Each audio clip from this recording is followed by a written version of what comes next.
No livro de Êxodo, nós chegamos hoje a mais uma parte, mais uma cena do capítulo 3. Nós vamos ler do verso de número 1 ao verso de número 15, mas a nossa exposição será do verso 10 ao verso de número 15. É só para contextualizarmos. Capítulo 3 de Êxodo, verso de número 1 ao verso de número 15. Diz o seguinte a palavra do Senhor. Ouçam o que diz o Senhor.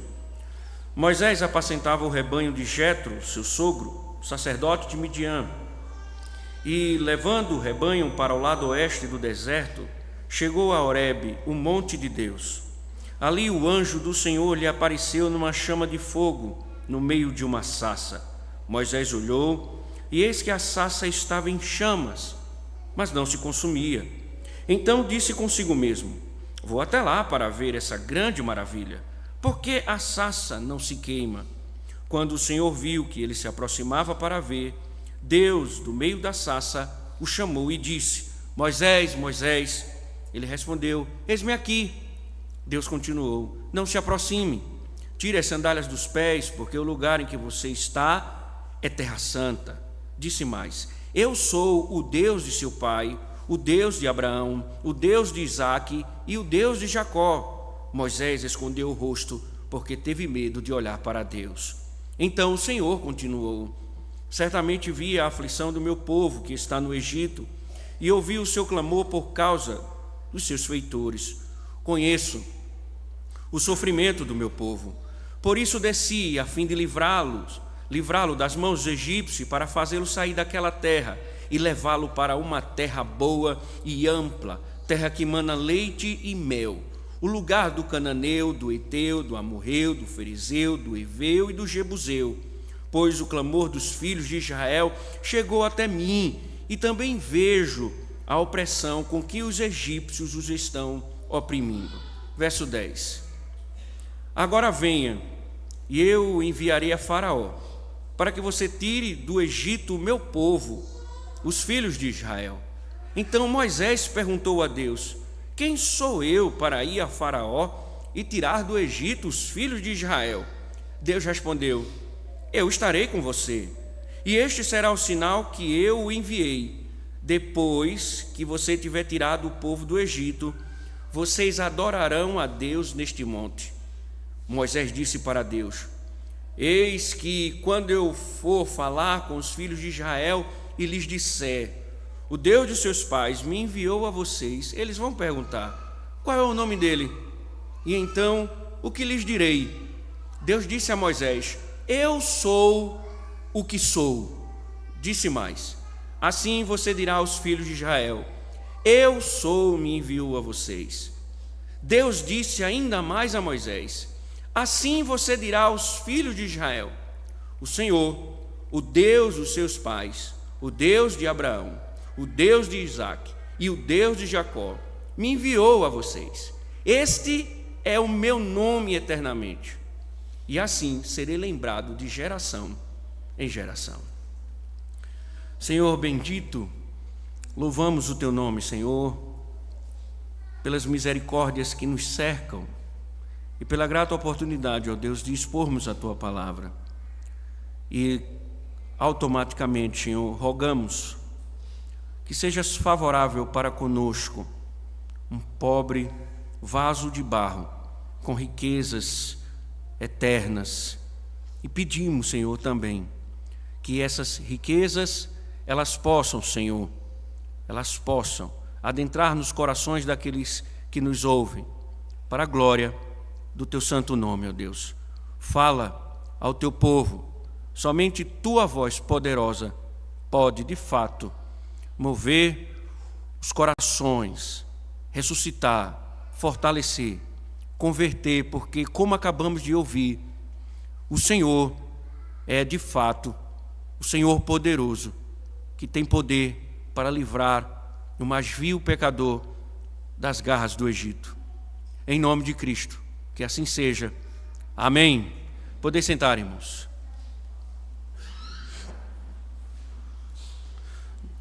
Nós estamos vivendo numa sociedade, nós estamos vivendo numa sociedade em que, de fato, nós temos dificuldades de chegar a termos uma identidade. Uma sociedade sem base, sem fundamentos, automaticamente ela tem dificuldades de entender as coisas básicas da existência. Por exemplo, quanta confusão existe quando se pergunta quem é o homem, quem é a mulher. Nós observamos como a sociedade tem dificuldade de definir as coisas simples, porque falta fundamentos, falta alicerces. Mas nessa questão de identidade, gostaria de fazer uma pergunta diante desse mundo que não tem fundamentos, que não tem realidades. A pergunta que nós devemos ou fazemos é: quem é você? Quem é você? Com a decadência da identidade, a pergunta que nós fazemos é: quem é você? Parece ser difícil responder essa pergunta com tanta precisão, porque talvez pelo mundo diluído que nós vivemos, você pode dizer que é aquilo que as outras pessoas lhe moldaram. Talvez você seja um reflexo da cultura ao seu redor ou fruto da regionalidade. Se você, por exemplo, é uma pessoa do mundo virtual, um blogueiro, é possível que sua identidade online seja totalmente diferente da real. Talvez também você não queira ser aquilo que pensa que é. Quem sabe você sonha em ser um jogador de futebol, um grande esportista, um mega empresário, um milionário. Na vida comum, talvez aspire ser uma boa mãe, um bom pai, mas nunca conseguiu realizar seus sonhos. Mas afinal, quem é você? Quem é você? Moisés, ele era um fugitivo nas terras de Midian. E como nós vimos, enquanto ele cuidava do rebanho do sogro, chegou a Horebe. O aparecimento de uma sarça em chamas o atraiu. Rapidamente, descobriu que havia ali muito mais do que uma característica natural. Deus estava se revelando por meio daquela sarça. Poder, glória, majestade, santidade manifestavam-se de tal forma que Moisés não poderia se aproximar. Cabia-lhe apenas esconder o rosto. No entanto, como nós vimos, apesar de toda a glória, de todo o poder, de toda a majestade, as Escrituras dizem que a compaixão divina também se revela. Após longa duração da escravidão, conforme vimos na leitura do capítulo 3, os olhos do Senhor estavam sobre o seu povo. Por isso, no verso número 8, o Senhor diz: eu desci. Esse verbo, quando ele é usado para Deus, significa que Deus vai fazer alguma coisa agora. A partir de agora, Deus agirá em favor daquele povo. Então, em outras palavras, poderíamos dizer que o Senhor arregaçou as mangas para se envolver na história do seu povo e salvá-lo das garras do inimigo. Chegou o tempo de Deus livrar o seu povo das amarras do Egito. Contudo, o que nos surpreende é que Moisés não será um mero espectador desse evento. Ele será o agente pelo qual Deus, ou por meio do qual o Senhor vai realizar essa obra. No entanto, ele questionou: quem sou eu? Quem sou eu, Senhor? Não importa, pois o que realmente importa é o eu sou o que sou. Então, o que nós vamos ver é o Senhor quem libertará seu povo por meio de Moisés. A vocação de Moisés para o Senhor, através dele, libertar o seu povo.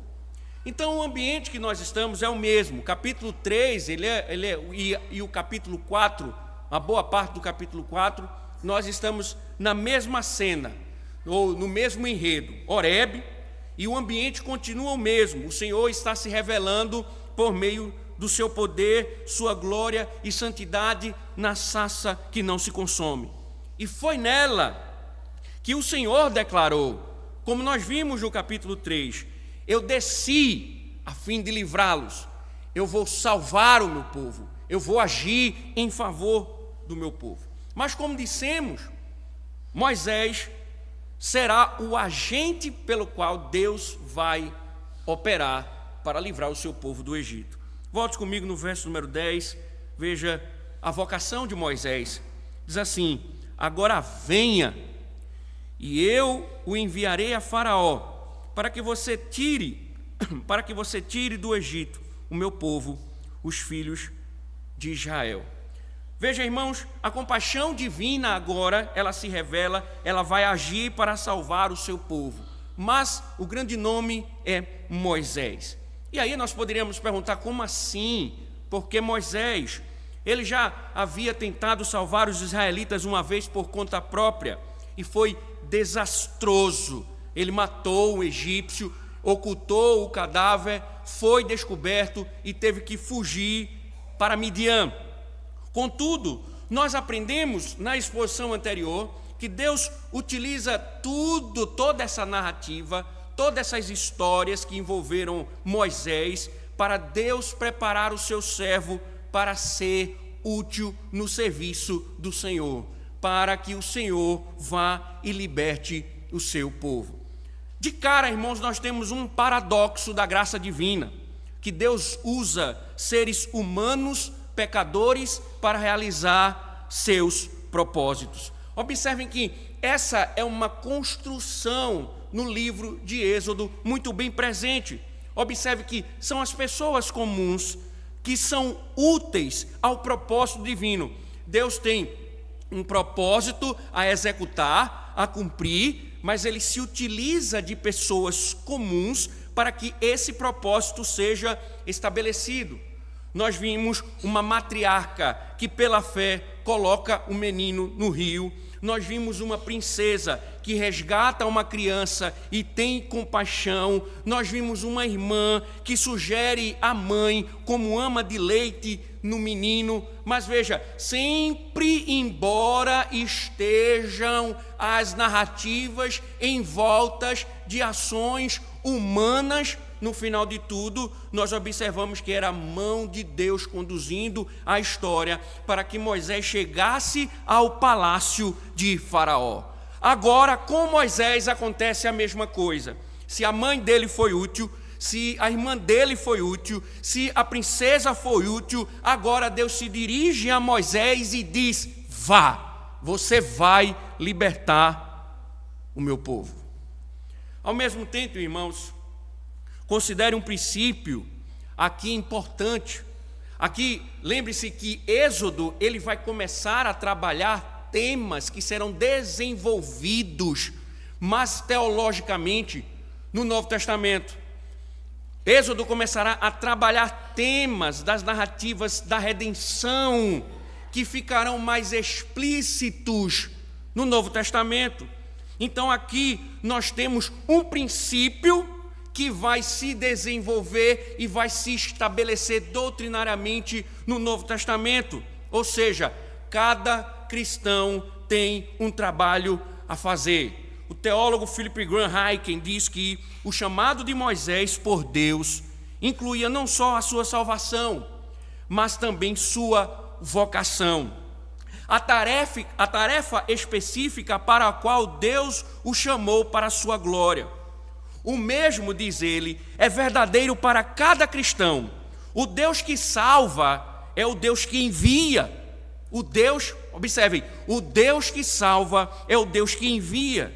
Assim, cada seguidor de Cristo recebe dois chamados. Primeiro, para a salvação, depois para o serviço.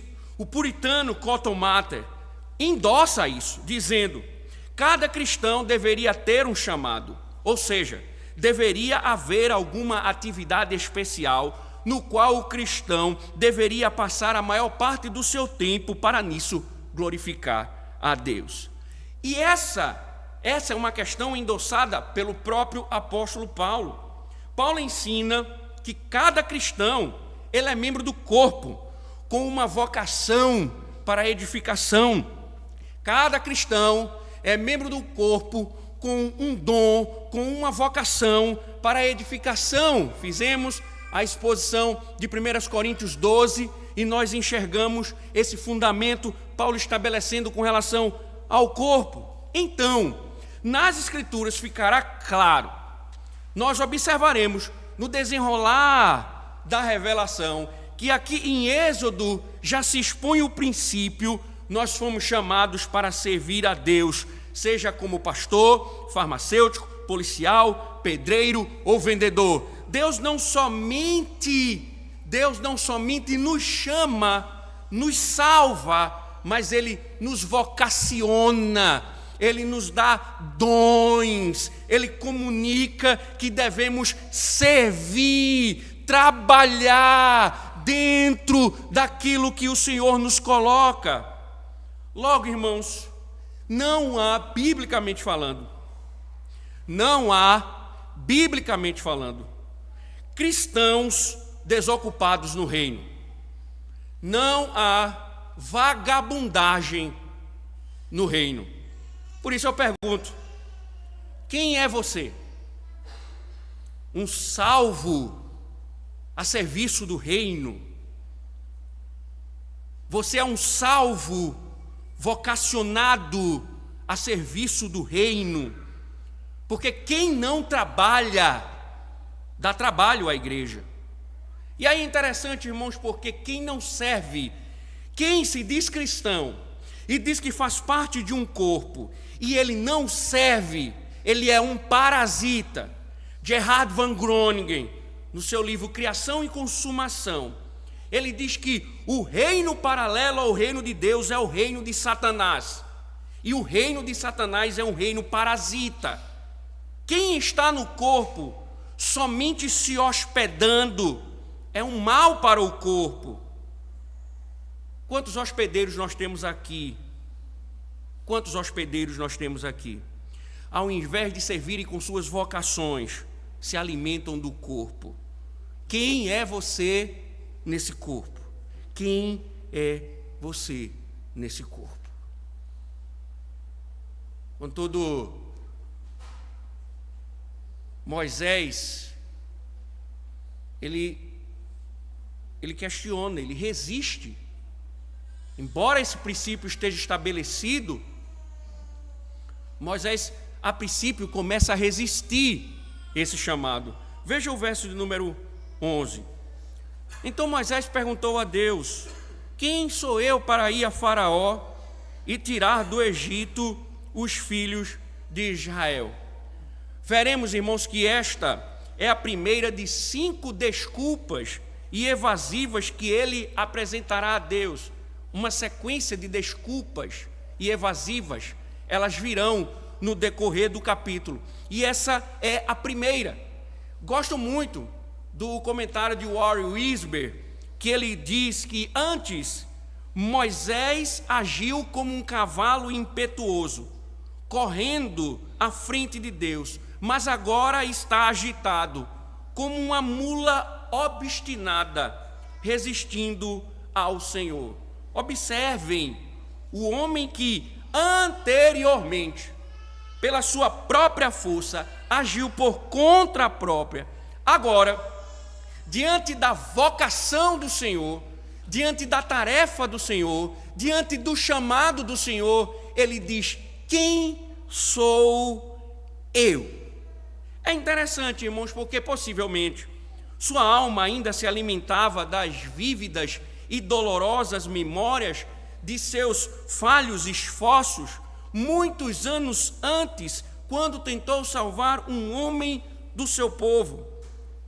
A falha de não conseguir livrar o hebreu ferido talvez fosse muito mais viva em sua memória do que o sucesso de ter salvo as 7 filhas do sacerdote.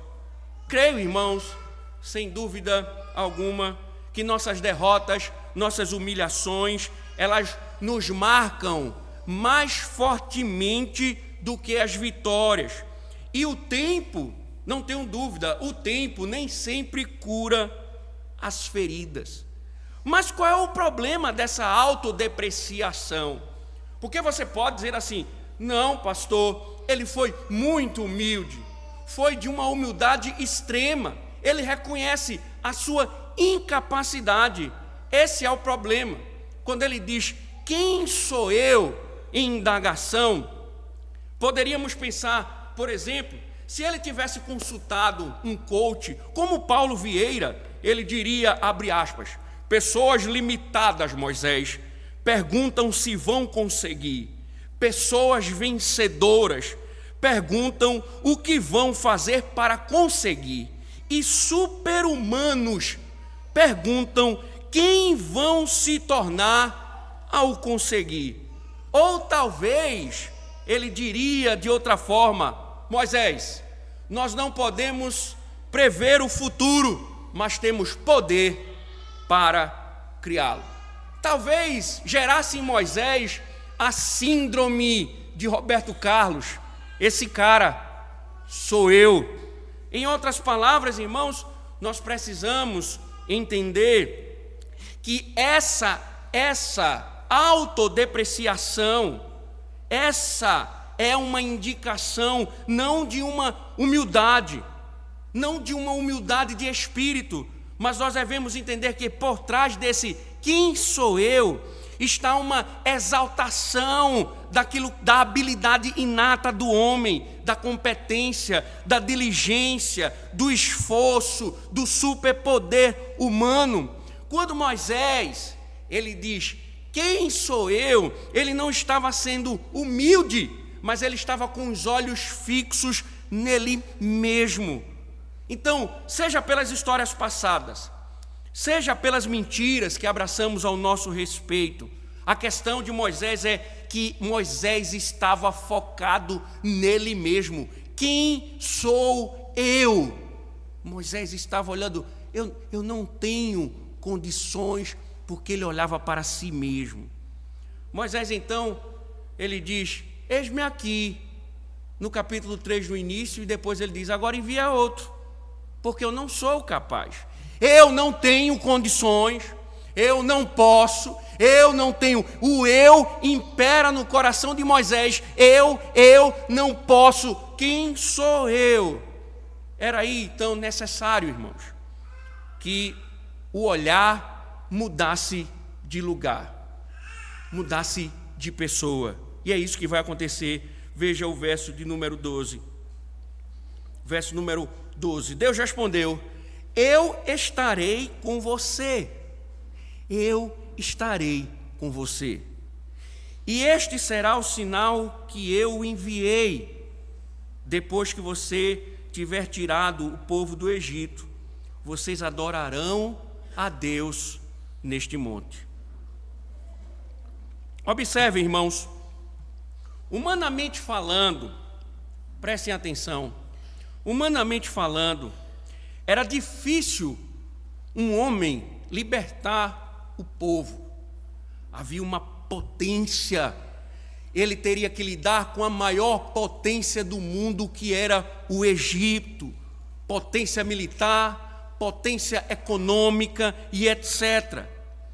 E Deus, ele poderia dar uma impulsionada no ego de Moisés, dizendo: não, Moisés, você é o homem ideal para essa missão. Você não recorda, não?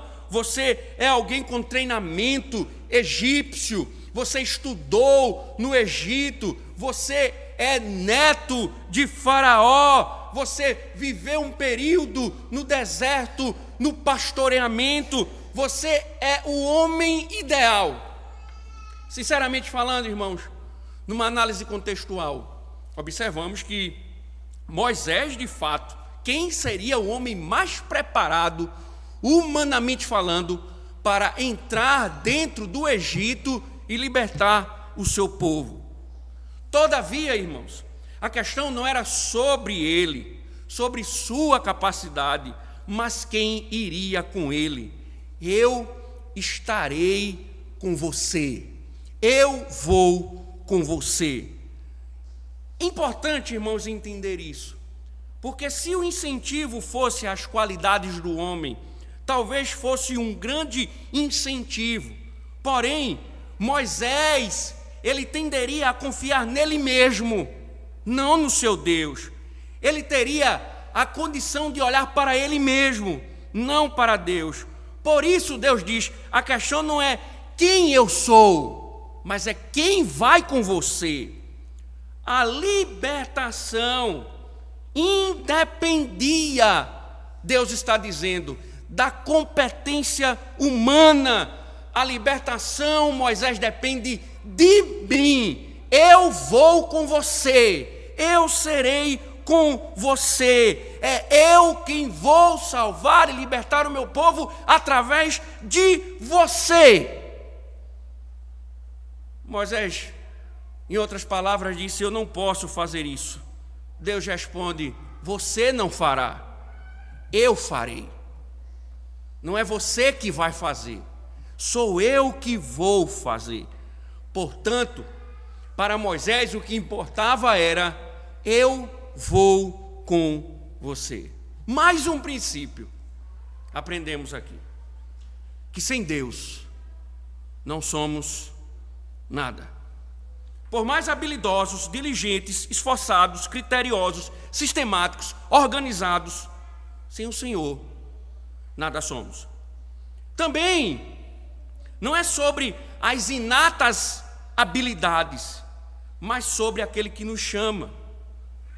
No entanto, meus irmãos, ainda que limitados, nós somos incentivados a servi-lo em nossas limitações, pois essa não é uma questão do que nós somos capazes de fazer, mas do que Deus é capaz de fazer através do seu povo. Não é sobre aquilo que eu sou incompetência, chamado a fazer, mas aquilo que Deus faz através de pobres pecadores. Matthew Henry, o puritano, comentando esse texto, muito interessante, ele diz que a resposta de Deus ao medo não é dizer que o medo é ilusório, mas substituí-lo por outra coisa, uma crença poderosa, confiança em sua presença. Ele continua, aqueles que são fracos em si mesmos, bem podem fazer maravilhas, sendo fortes no Senhor e na força do seu poder. A presença de Deus coloca uma honra sobre os indignos, sabedoria e força nos fracos e nos tolos. O que precisamos fazer, então, irmãos, é buscar essa dependência, porque não é sobre quem nós somos, não é sobre quem você é, não é sobre sua capacidade, não é sobre sua competência, é sobre o Deus que estará com você. Então, faça a vontade de Deus e Ele estará com você. E Ele mostrará que está com você. Porque, observe, ainda que Moisés duvidasse, este será o sinal que eu enviei, diz Deus. Depois que você tiver tirado o povo do Egito, vocês adorarão a Deus neste monte. Curiosamente, irmãos, este é um sinal que aponta para o futuro, quando o povo de Deus estivesse em Horebe. O sinal será esse, Moisés: o meu povo, ele irá me adorar neste monte. Olha, irmãos, isso não parece ser nada motivador, porque ele só iria ver um sinal, ou o sinal, depois de cumprida a missão. Por que isso? Moisés, vá e eu vou lhe dar um sinal de que eu vou libertar o meu povo. Você vai chegar neste monte com o povo e o povo vai me adorar. Não é interessante isso? É, irmãos, porque o que está provocando em Moisés uma coisa importante. Restava a Moisés confiar na palavra de Deus e viver pela fé. É interessante a interpretação do autor aos Hebreus dessa passagem. Vá lá rapidinho em Hebreus capítulo 11, veja o verso número 27. Hebreus capítulo 11, verso número 27. Hebreus fica lá no Novo Testamento, depois de Macabeus, Malaquias, viu? 11, 27.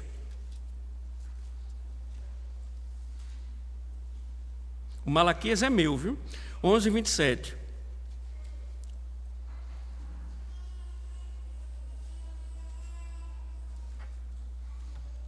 Observem que o autor dos Hebreus diz: pela fé, Moisés abandonou o Egito, não ficando amedrontado com a ira do rei, pois permaneceu firme, como quem vê, observem, como quem vê aquele que é invisível.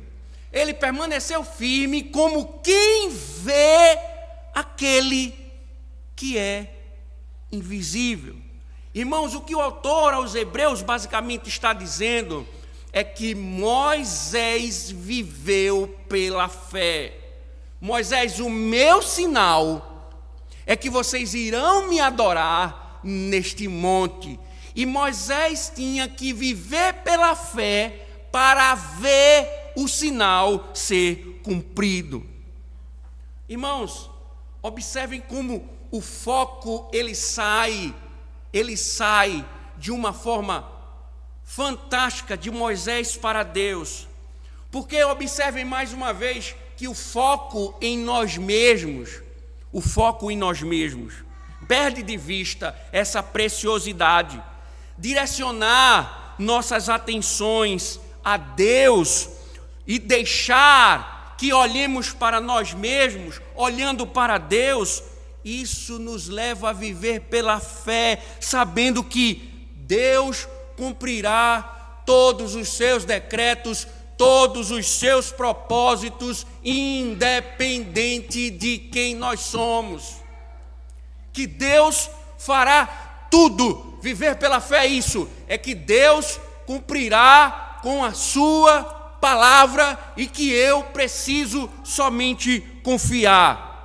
Mas quando os olhos estão voltados em nós mesmos, nós confiamos mais na força do nosso braço do que na mão divina. Nós confiamos em nós mesmos e não em Deus. Por isso que nós não vivemos pela fé. Por isso que nós não andamos pela fé, porque nós agimos soberanamente, alienados de Deus, e todos os dias nós vivemos a matar os nossos egípcios e ocultar os nossos atos, porque queremos viver de forma soberana, alienados de Deus. E Moisés está aprendendo agora: Moisés, eu vou com você, o sinal será, você vai chegar neste monte e me adorar, eu lhe dou a minha palavra, viva pela fé.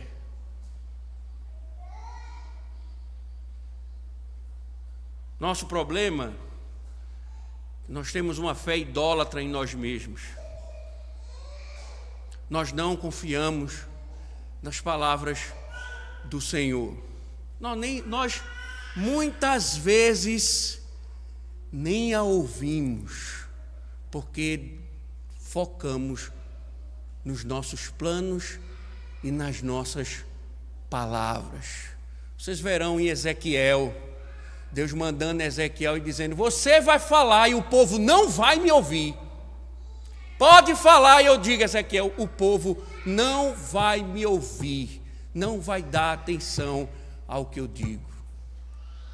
Nosso problema é que nós deixamos de olhar para Deus, de viver pela fé, para olharmos para nós mesmos.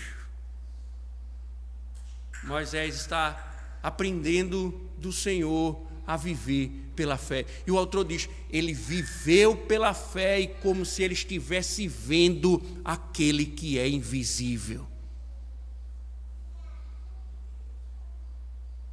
Consideremos ainda, irmãos, aqui nesse texto, que o plano de Deus não era simplesmente libertar o seu povo do Egito, mas levá-lo para um serviço de adoração. Você vai libertar o meu povo virá para o monte para me adorar. Mais uma vez, repito, esse é um tema central em Êxodo. Deus libertando o seu povo para adorá-lo.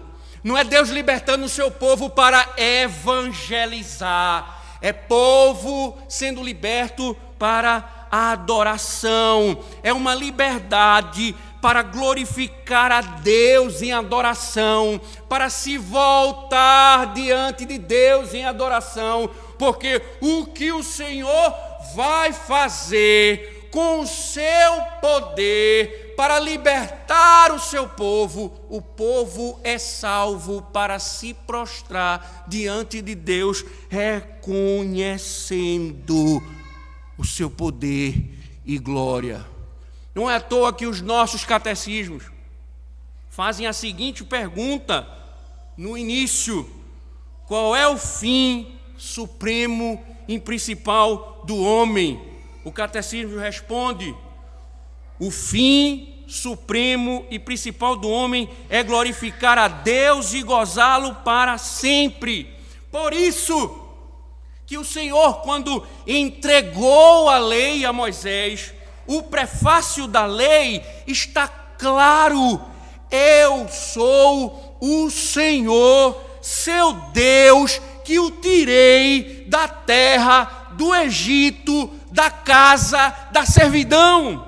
Nós acabamos de ler aqui em Deuteronômio 5:15, o Senhor dizendo sobre o dia do Senhor: lembre-se de que você foi escravo na terra do Egito e que o Senhor, seu Deus, o tirou de lá com mão poderosa e braço estendido. Por isso, o Senhor, seu Deus, ordenou que você guarde o sábado.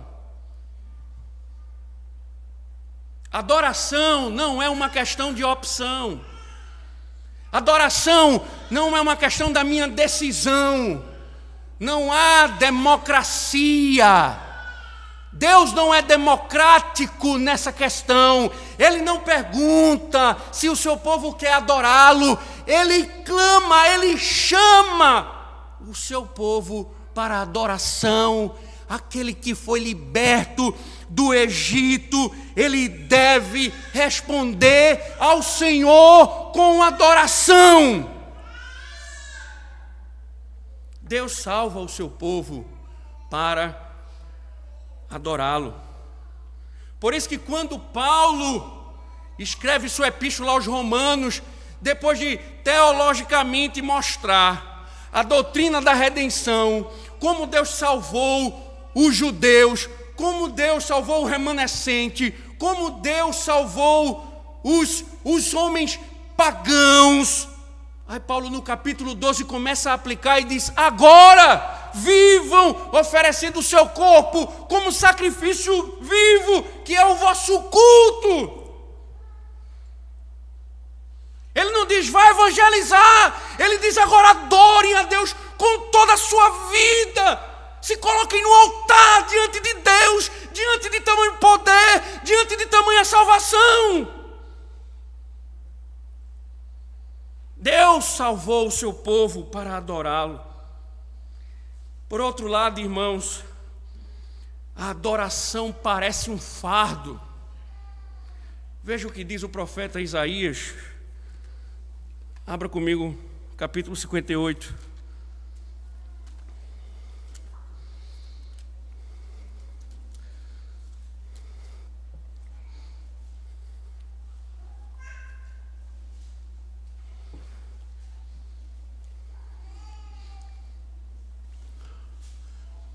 Porque, irmãos, veja, nós às vezes, ritualmente, habitualmente, até nos achegamos ao culto, até nos achegamos no dia do Senhor,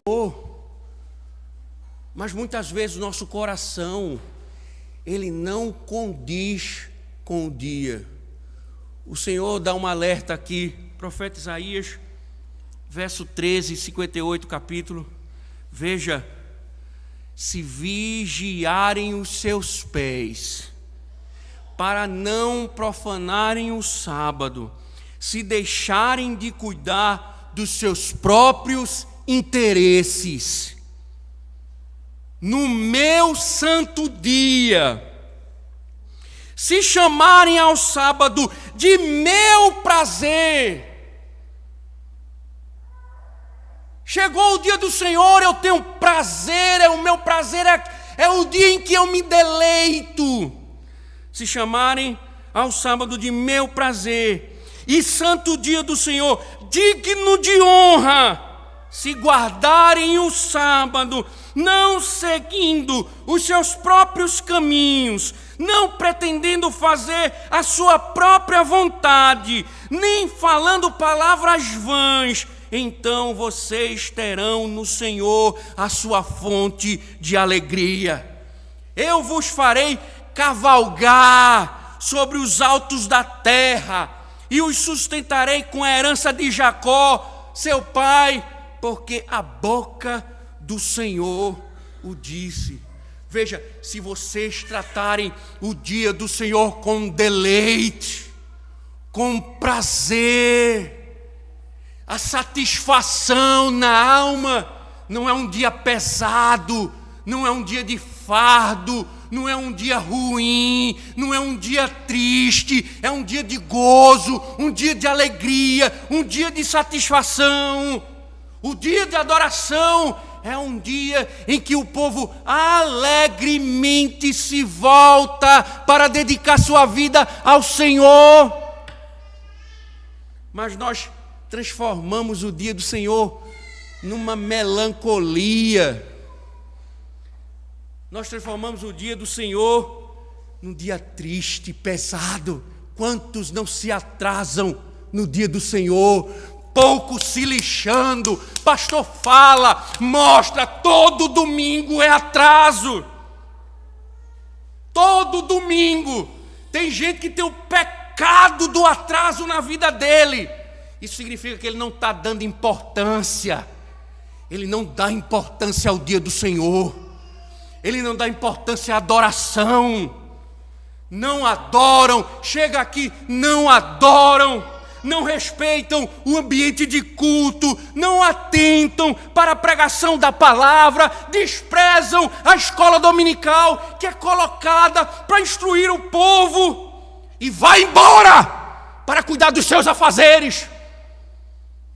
Como um homem desse, uma mulher dessa pode dizer que ama o Senhor?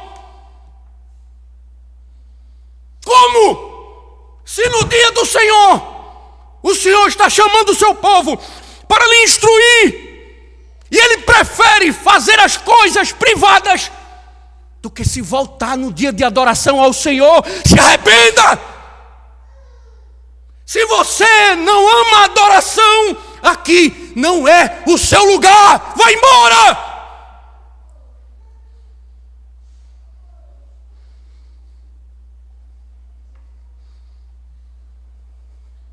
E fazem sem nenhum peso na consciência, profanando o dia do Senhor, rejeitando a adoração.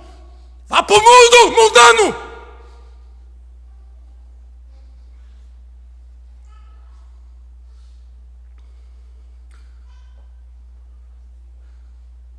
Sabe por que isso? Anestesiar a consciência. Começar a dar propina à consciência. E começar a tratar o pecado como não mais pecado. Você é um parasita.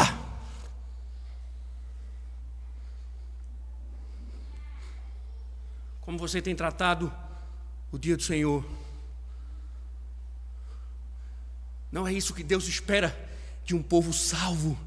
Ele espera que o povo se curve em adoração. Ele não está implorando, ele está ordenando. Ele não está pedindo, é lei, meu povo tem que me adorar. Você pode dizer ao mundo inteiro que você é crente, que ama o Senhor, mas se você não ama o culto, se você não ama o dia do Senhor, tem uma verdade a lhe dizer: você não é crente.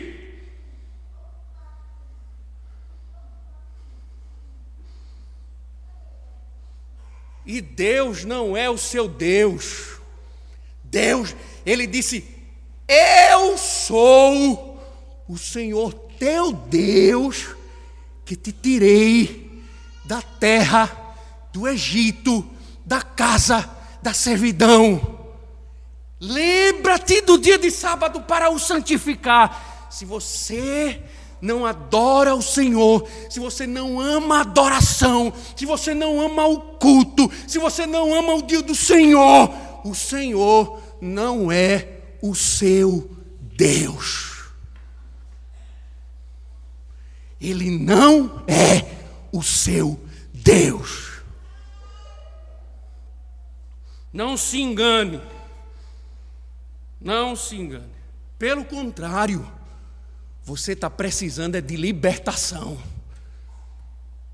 O que você está precisando é de libertação. É o que você está precisando, é de libertação. Mas você veja, irmãos, como é o coração do homem, porque mesmo diante dessa promessa, desse sinal que Deus fará cumprir, Moisés ainda pergunta. Eu não tinha mais pergunta a fazer, mas ele faz uma pergunta ao Senhor. Verso número 13, veja comigo. Moisés disse para Deus: tudo bem, Senhor, o Senhor vai comigo? Agora, eis que quando eu for falar com os filhos de Israel e lhes disser: o Deus de seus pais me enviou a vocês, eles vão perguntar: qual é o nome dele? Então o que lhes direi? Essa é a segunda pergunta, irmão, a segunda pergunta feita por Moisés. É como se Moisés estivesse dizendo assim: quem é esse Deus que nós somos chamados para cultuar? Quem é esse Deus que vai nos libertar e também nos chama para a adoração? E a pergunta, irmãos, ela parece ser, no hebraico, ela sugere um pouco de resistência ainda.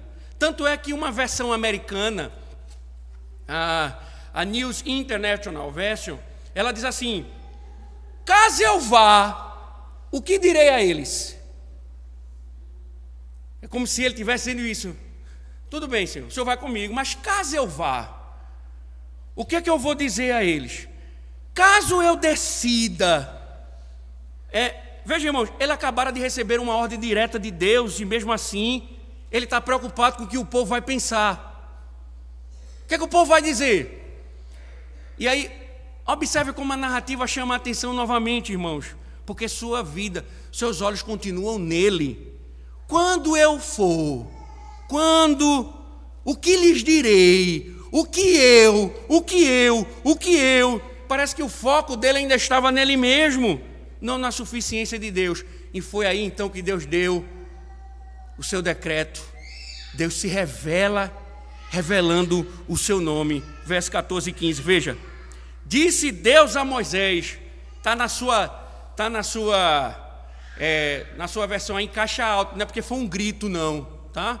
É porque teologicamente o peso da expressão.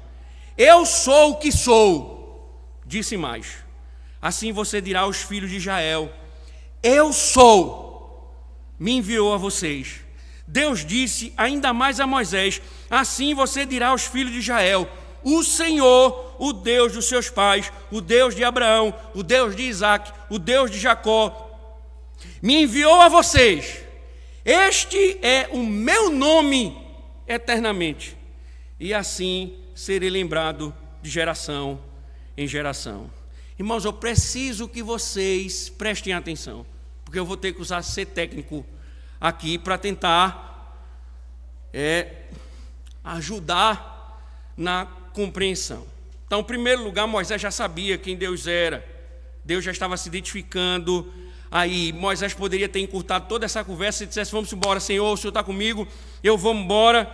Mas ele simplesmente, ele não aceita rapidamente. Ele deve confiar no Senhor e obedecer ao Senhor. Então o Senhor responde: eu sou o que sou, é quem vai enviar você.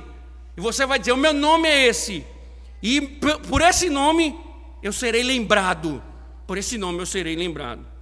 Mas o eu sou o que sou, irmãos, é uma confusão, porque o que significa? O que ele pode transmitir?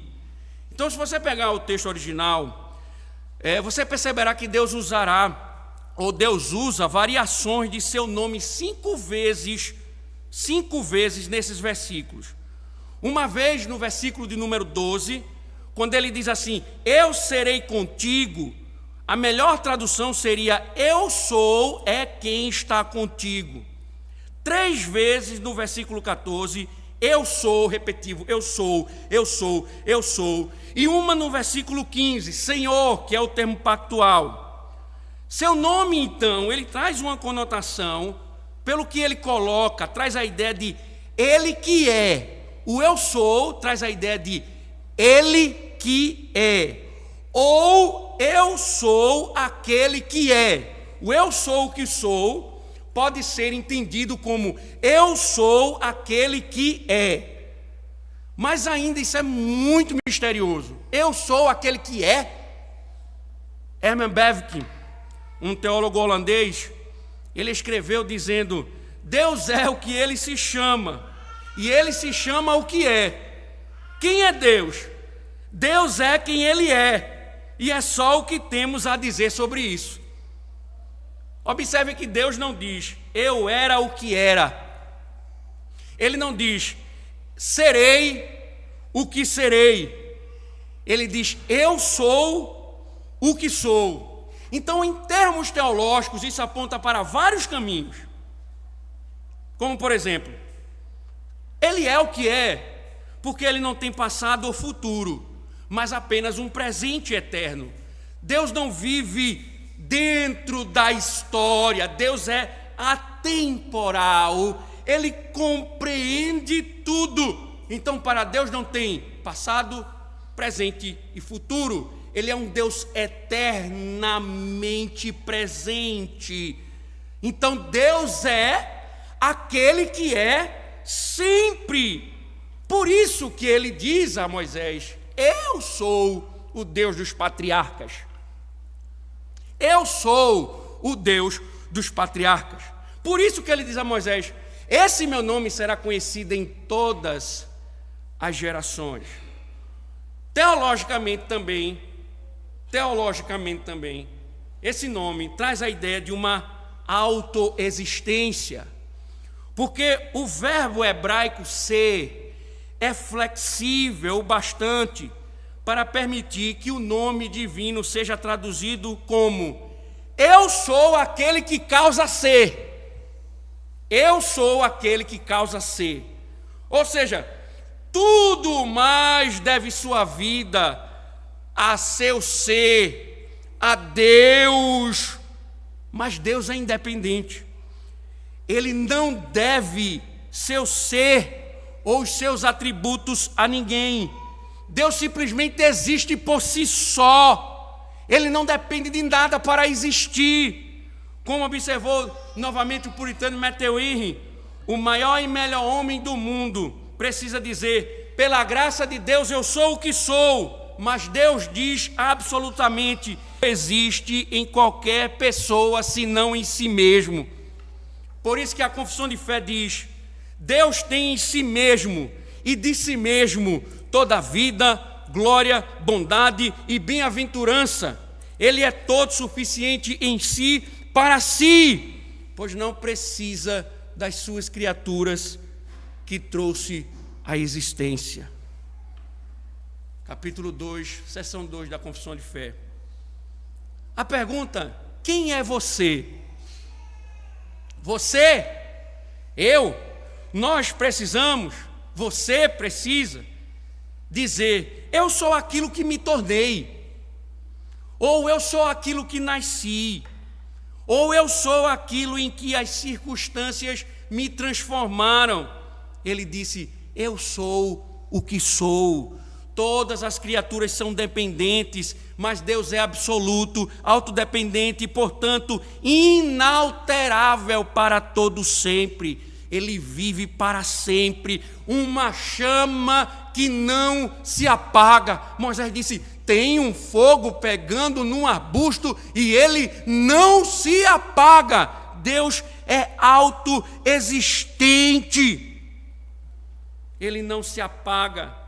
Por isso, irmãos, diante de tantas verdades, seus recursos são inesgotáveis, seu poder não se desgasta, não precisa de descanso para recuperar força, suas dádivas não esvaziam o depósito que ele tem para conceder, ele dá e não perde nada, ele opera sem desgaste, ele ama e ama para sempre.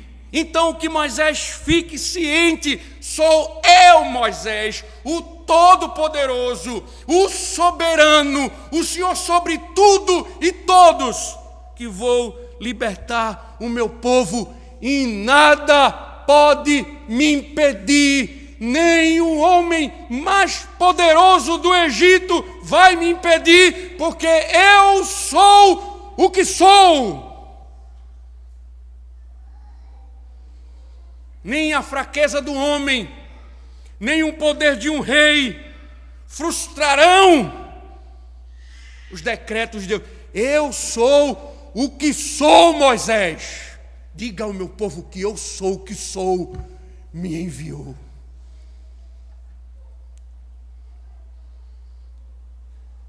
E aí o Senhor está dizendo: eu vou libertar o meu povo por meio de você, com o meu poder, porque eu sou o que sou. Talvez, irmãos, nos falte a percepção exata de quem é Deus. Nós imaginamos tantas coisas, mas não cremos de fato no Deus da Bíblia. Por isso nós dizemos que confiamos nele, mas agimos como se ele não existisse. Planejamos, organizamos, mas tudo não passa de um coração soberano e idólatra que não confia no grande eu sou, mas naquilo que eu sou. Mas quando frustrados, logo recorremos ao Senhor em busca de socorro. Mas o que o Senhor está dizendo é: confie em mim, porque tudo depende de mim, é o meu poder.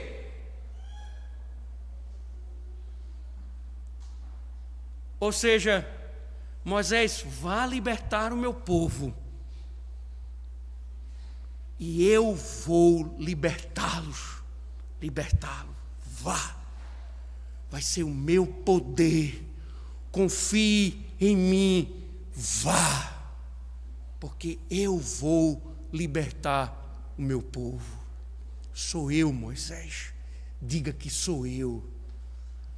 Por isso, irmãos, que no próximo texto nós vamos ver Deus dizendo como as coisas vão acontecer. Vai acontecer isso, você vai aos anciãos de Israel, eles vão crer em você. Deus conta toda a história, eles vão crer em você. Você vai a Faraó, Faraó não vai ceder, aí eu vou revelar o meu poder. Eu vou amaldiçoar o Egito até que o meu povo saia. E dizem no final, as mulheres ganharão riquezas do povo egípcio, sairão com moedas, ouro. Por que isso? Se você lembrar, irmãos, o despojo era sinal da vitória de um líder sobre o outro. Quando nós vimos como Nabucodonosor sitiou Israel e venceu Israel, o que foi que Nabucodonosor fez? Pegou os utensílios do templo, levou para a Babilônia e profanou, como dizendo: derrotamos o Deus de Israel.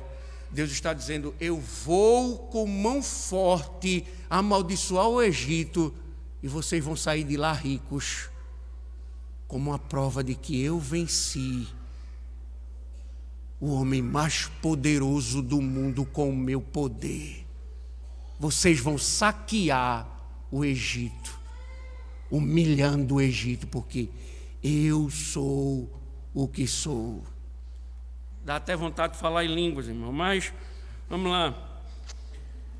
Sabe qual é a diferença, meus irmãos? A diferença de Moisés para nós.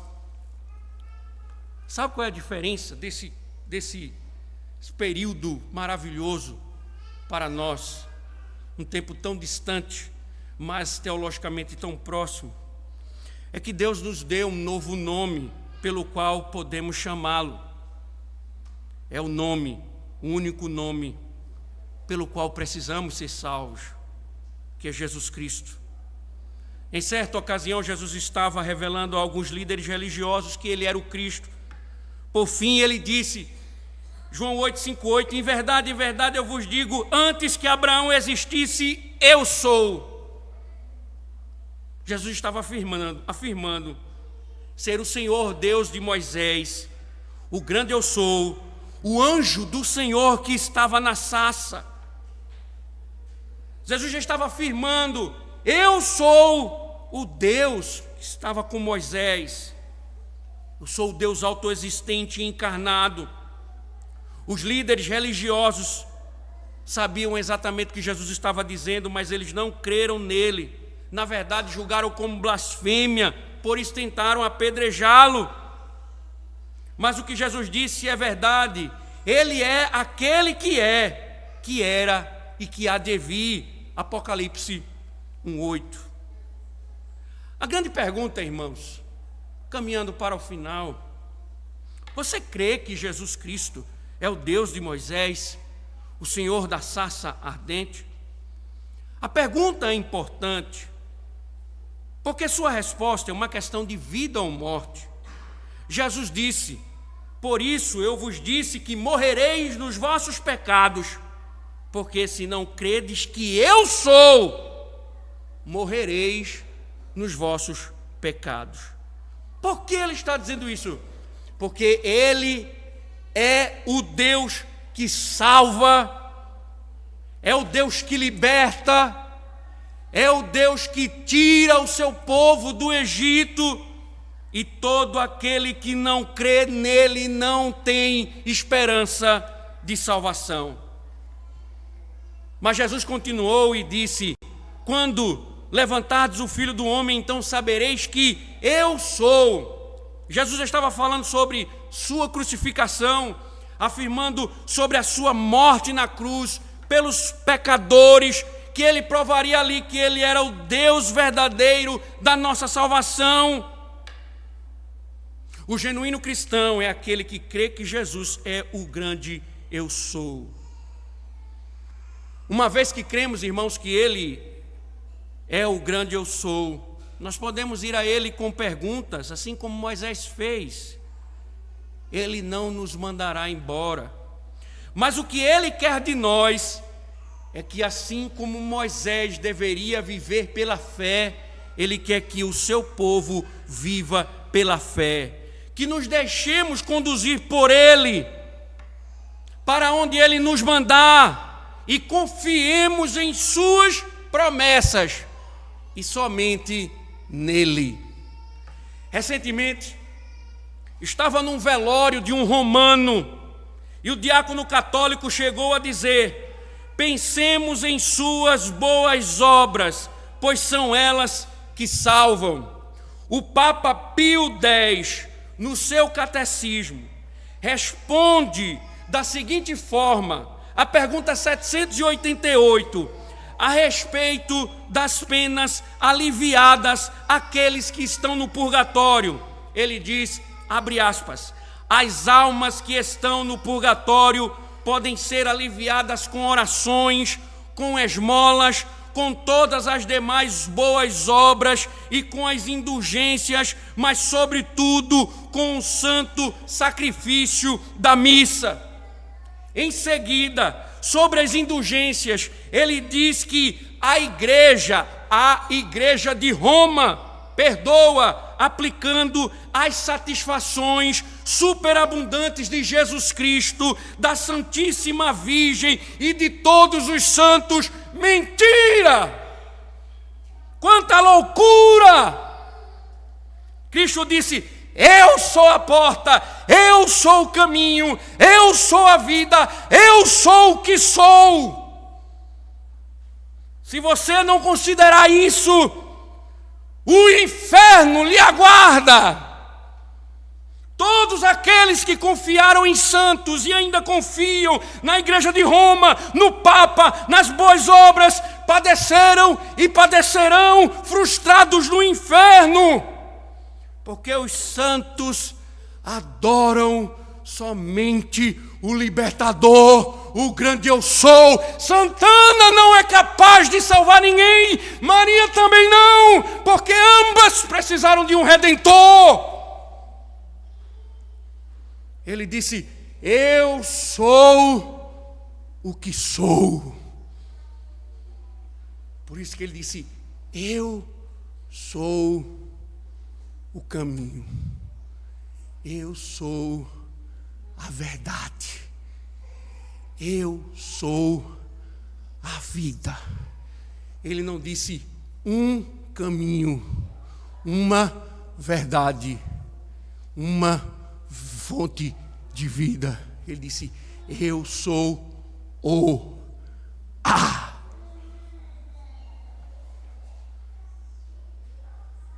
Por isso, os santos se curvam em adoração. Quem é você? Quem é você? Quem é você? Com Cristo, você é mais que vencedor. Sem Cristo, você é um perdido. Vamos orar. Ó Senhor, obrigado, ó Deus, pelo Teu Evangelho, pela Tua lei, Senhor. Que Tuas palavras permaneçam em nós. Que não sejamos, ó Deus, não sejamos instrumentos para o nosso próprio julgamento. Mas, Senhor, nos faz servos fiéis que Te adoram, para a glória do Teu nome, Senhor. Em nome de Cristo, ó Deus, muito obrigado.